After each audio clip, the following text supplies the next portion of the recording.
Like that's the key is what it can still do. The Rockets can still make giant trades. Like if Giannis decides I'm out, I want to be traded. Like look at the assets that the Rockets still have.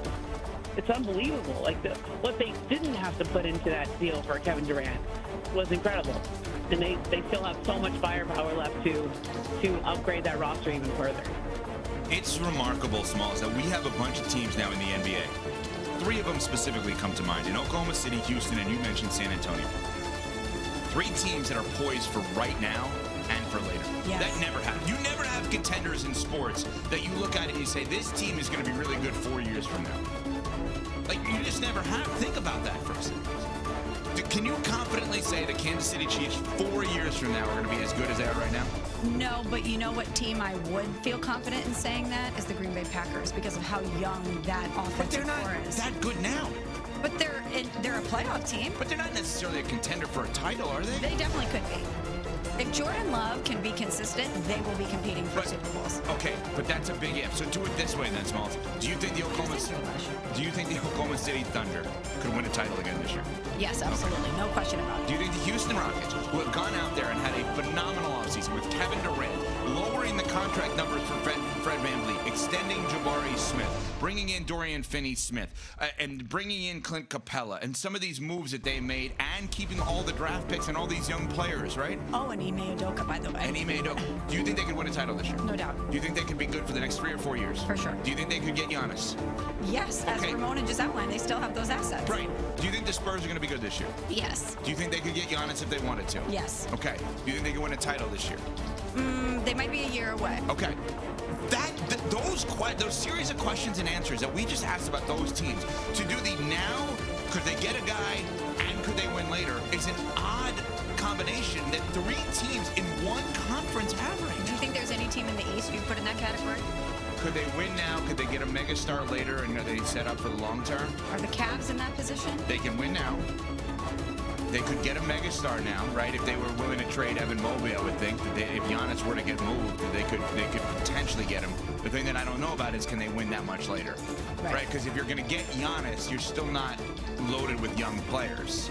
Houston and San Antonio could get Giannis and still have a young core. That's the wild part about this. Houston could go out there and try to trade guys and still be left, like between Şengün, Alperen Şengün, their center, or power forward, however you want to look at it, Jabari Smith, Reed Shepherd, Tari Eason, Amon Thompson, like that, they are loaded with this. You're laughing at me, why? Well, I was just thinking how yesterday must have been like Christmas for you with all these transactions in the NBA. It was probably one of the best days you've had in a while. I love it. I love it. I could just see the joy in your face as you're talking about this, and it made me laugh a little bit. I have an issue with your Packers take. Already, 5 minutes. What? That isn't... What are you talking about? You have an issue with my Packers take? You can't compare the Packers in this category to the win now, win later, set up for the long term and can get a star if they want to get a star. They have nobody in the secondary. Jordan Love is not accomplished relative to winning the way he should be. I don't know who the Rockets are. I mean, remove Kevin Durant from that equation. No, I'm not going to remove Kevin Durant. He's on the Rockets. What do you mean?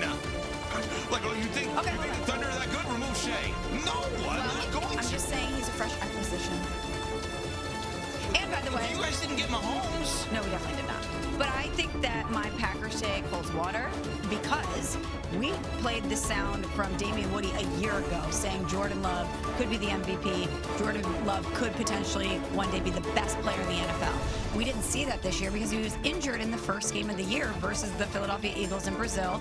And that injury and subsequent injuries played a huge role in him being less consistent in year 2. However, the Packers still won 2 more games. They have Jordan Love, I believe, is 26, 27 years old, and he's the elder statesman of that offensive crop. They have so many young weapons. If they can click, plus they have a good coach, Matt LaFleur, they could grow together. Yeah, I don't even think they're the best example of that in their own division. Of the good now, good later, like well-positioned. I think the Vikings. What? J.J. McCarthy is not proven. Right. We have no idea what he will be. J.J. McCarthy is good on a rookie scale deal with that defense and those wide receivers. They are the team that's set up for now and later more so than the Packers are. But how can you even say in the 50s? How can you even say that when you've never seen him take a snap? Well, it's the most important position, and we have no clue how he's going to translate. I understand that. The whole point is, we saw a day of free agency yesterday. One of the coolest things about this is that the Houston Rockets specifically joined the Oklahoma City Thunder as a now and later team. Yeah. That's really hard to beat, right?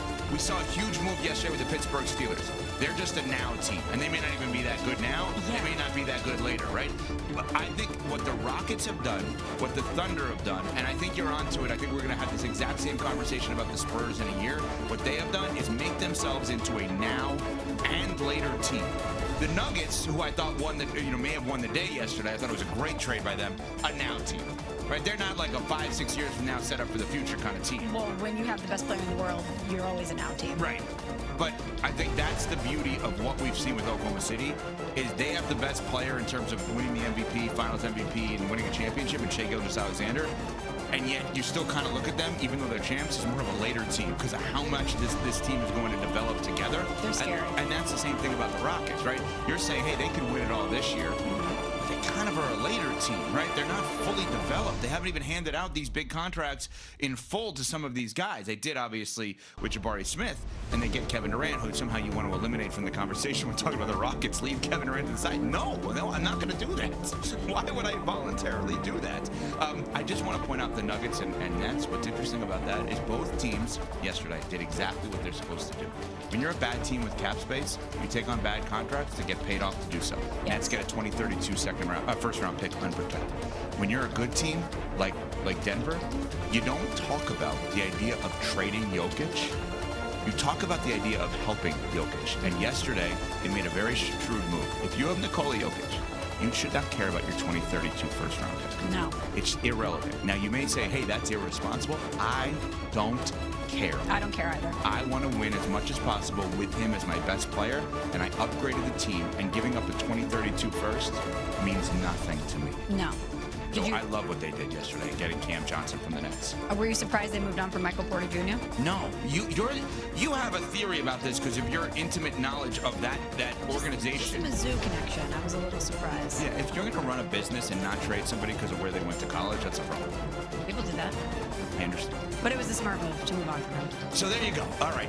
Some of the moves yesterday, there's a lot more to discuss in terms of what the Bucks did, the Lakers we're going to get to as well. I love what Atlanta's been doing. Yeah. The Atlanta Hawks, second best offseason besides the Houston Rockets. They go out there yesterday. They get Nickeil Alexander-Walker from the T-Wolves, as well as Luke Kennard from the Grizzlies. That's in addition to Kristaps Porzingis. That's in addition to the Pelicans making one of the worst deals we've ever seen and giving them the unprotected pick. That's the better pick between the Pelicans and the Bucks next year. But Smalls, I think there's signs pointing in a direction. I think if ESPN Bet put odds up there as to next team for LeBron James, I'm not sure the Lakers should necessarily be the favorites. Ooh, juicy. We'll get to that after you tell everybody about ESPN Bet. Well, whether you're locking in your home run picks or riding with your favorite golfers this summer, ESPN Bet is your sports book for all the action.